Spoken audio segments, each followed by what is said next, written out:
तुम्ही पण त्यातले आहात का? मेदूवडा म्हटल्यावर तोंडाला पाणी येतं. चला तर मग ही खास रेसिपी तुमच्यासाठी. मी इथे 1 वाटी उडदाची डाळ घेतली आहे. ती 4 तास भिजवून घेतली आहे. एका मिक्सरच्या भांड्यात भिजवलेली डाळ थोडं पाणी टाकून वाटून घ्या.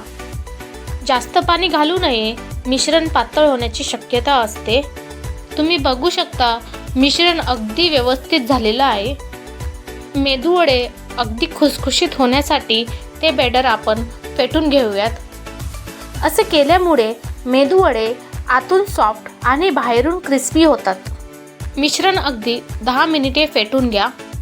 मिश्रण अगदी व्यवस्थित बनलं आहे की नाही यासाठी तुम्हाला एक ट्रिक सांगते, ज्यामुळे आपल्या मेदूवड्याचं मिश्रण अगदी परफेक्ट होईल.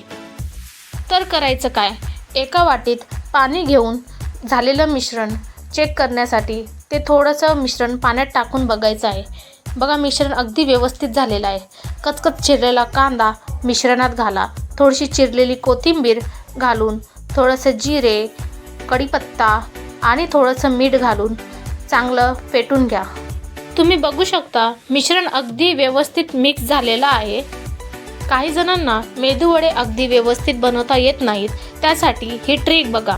एका वाटीत पाणी घेऊन आपला हात त्यात थोडं भिजवून घ्या. हातात मिश्रण घेऊन त्याचा गोल आकार तयार करा.